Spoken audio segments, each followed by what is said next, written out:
Born into the Claridge family, and everybody in the Claridge family goes on a mission. So that's pretty much how it was. I was expected to go on a mission. I always expected to go on a mission. And so I went on a mission because that's what I expected, and that's what was expected of me. And it just happened. It was never a doubt that I was going to go on a mission. I just served and went on a mission.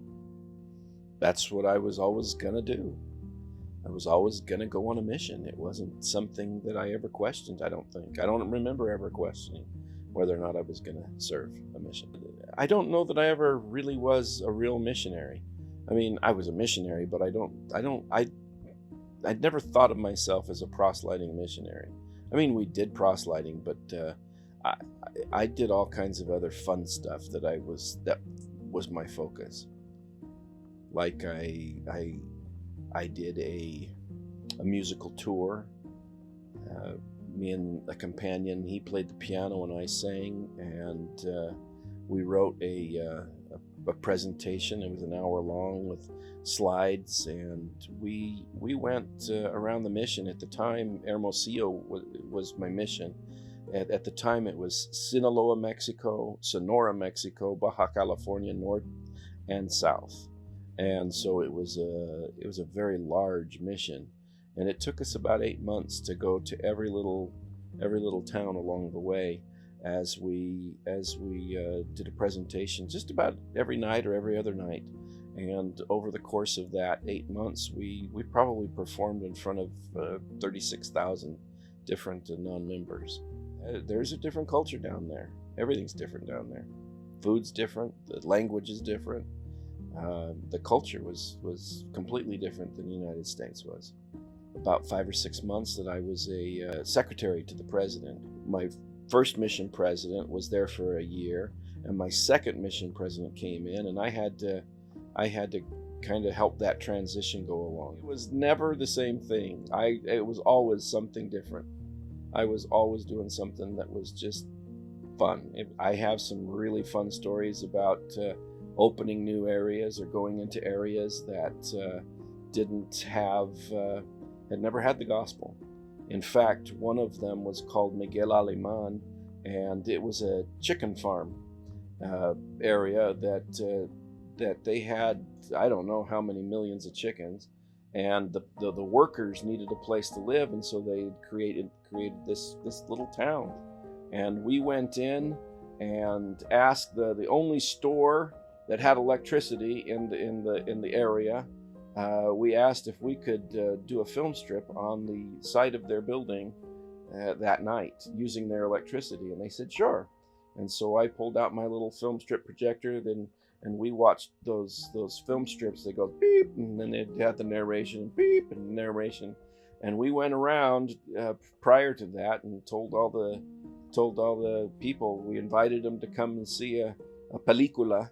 And they came and watched the film strips, and they wanted to see all of them. And that one, we ended up teaching. In Miguel Alemán, we ended up going there just about every night, and we would teach them. And they, within a month, we chartered a bus, took it to Hermosillo, and in one day baptized 24 people. I had a missionary companion that was killed. And that whole story is a really amazing story about how he was only 18 years old, and his dad disowned him when he was baptized. And when he entered his mission, he'd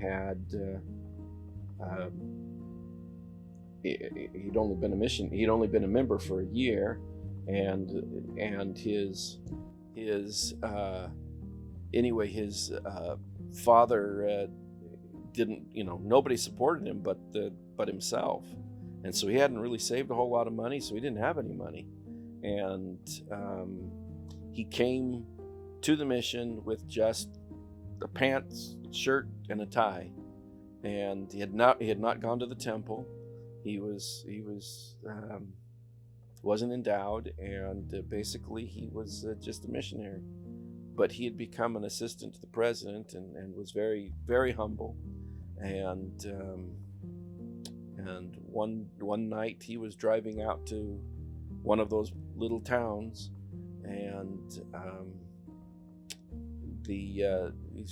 we would drive in a little Volkswagen Bug, and anyway, the sun was in his face, and a horse had crossed the road, and he hit that horse, the front legs, and the horse, the full weight of it came in and crushed his skull, and he was dead before he even knew it. But the really cool part of that story is that his every week he religiously wrote home to his dad, tell him how much he loved him and everything, and every week he would get a letter sent back saying return to sender. And he had the box of letters that his dad had sent back. And after his funeral, the area president down in Mexico, G.R. Cook, took that box of letters and took it down and gave it to his dad.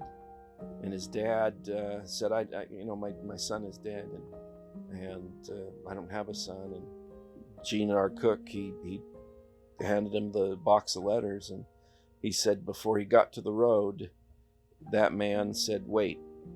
And he had broken down and started crying, because every single one of those letters was unopened, and it broke his heart that he had never read them. Well, he ended up reading them all, and he ended up joining the church. And pretty cool story.